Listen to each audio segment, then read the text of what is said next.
Nigeria could be an absolute powerhouse, biggest country in Africa, home to more historic culture and empires than any other African nation, a resilient population sitting on top of a wealth of oil and resources. Once upon a time, the Nigerian naira was worth twice the rate of the dollar. Now, when you hear Nigeria, you think of those scam emails of Nigerian princes claiming that they need to know your credit card number.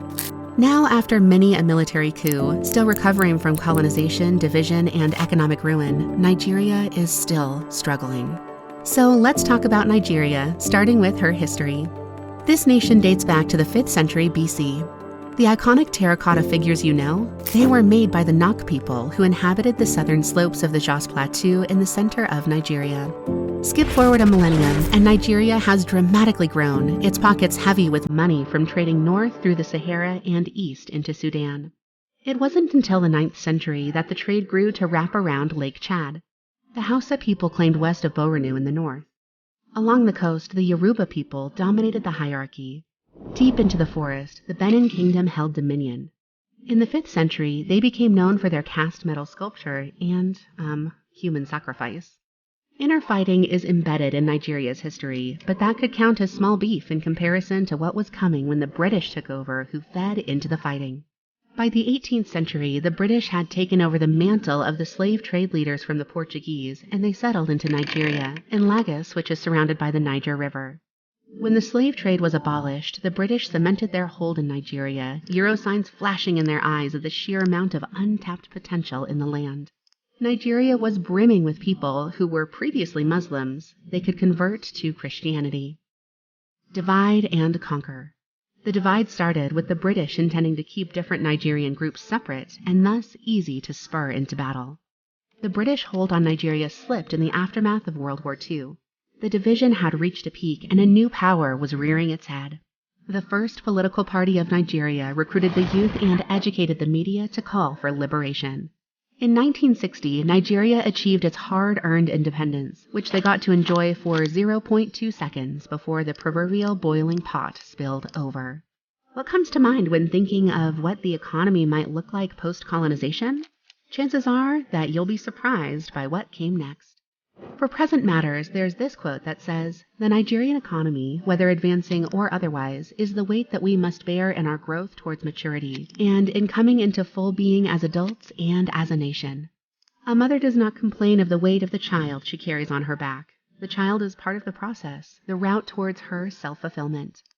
But fresh off liberation from the British, Nigeria went a total makeover. We're talking like hordes of money thrown at education to reduce illiteracy and breed skills, infrastructure of roads, and communication networks. They built hydroelectric dams, factories, secondary industries, and automobile assembly plants, creating countless jobs. These pursuits were all aided by foreign assistance from both the US and Britain, among others. A decade after Nigeria's independence, Olusegun Obasanjo's military government started Operation Feed the Nation to address food shortages. A steel development authority was developed. 70% of the population worked in agriculture, but they started focusing on liquefied natural gas, fertilizer, mining, more on education. By the time the Civil War broke out, Nigeria's sole 5 universities had expanded by 1975 to over 13.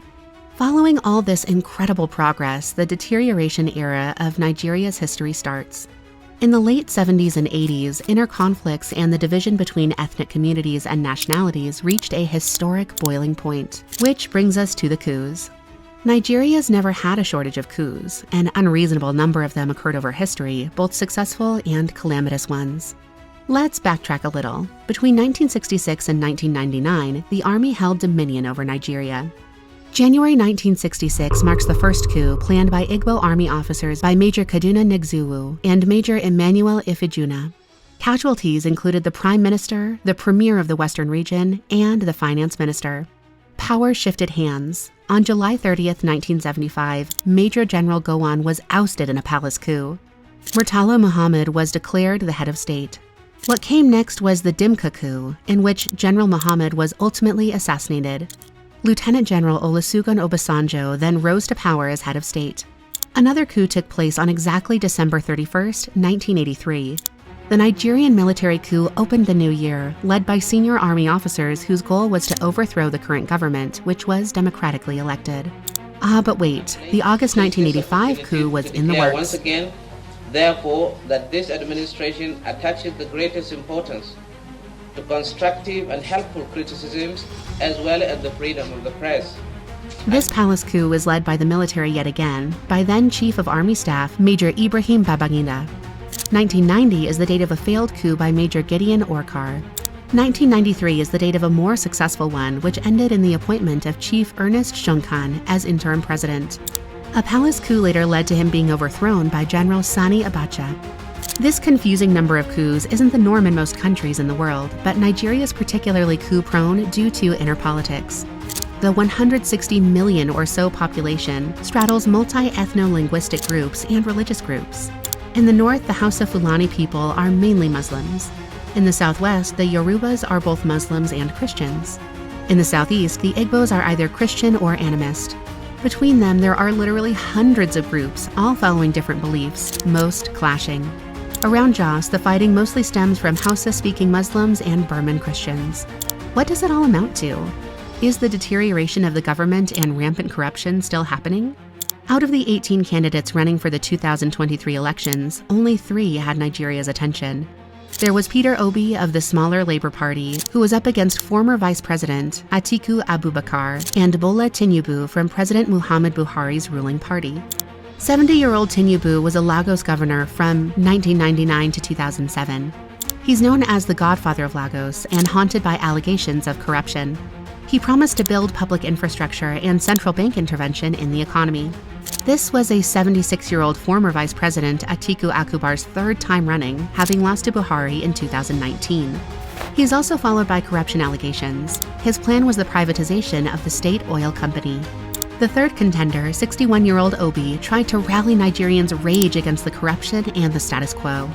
A former governor and banker, he intended to triple power generation and change the multi-rate Naira exchange rate, as well as stop Nigeria's reliance on oil and improve agriculture and military funding.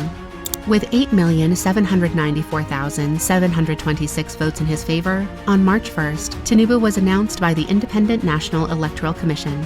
The reaction was conflicting, to say the least, with even Nigerian celebrities weighing in.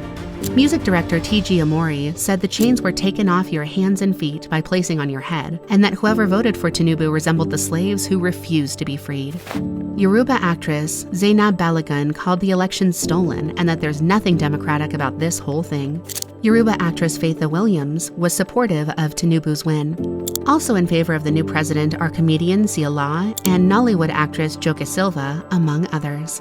As for the general population, most are divided between the opinion that the vote was pushed by fraud and both parties want for the head of INEC to step down. There are others who say that Tinubu is loved in Lagos, which he's been controlling for years. The other parties can try challenging the win, but Nigeria's Supreme Court has never overturned a presidential election. Buhari's been doing it for months, but to no avail. Will Nigeria re-rise to its potential? Do you think Nigeria will go back to her old glory when the Naira was equivalent to the dollar? Let us know in the comments section. Don't forget to like, subscribe, and click the bell icon so you will not miss our latest video. Thanks for watching. See you in the next video. Peace.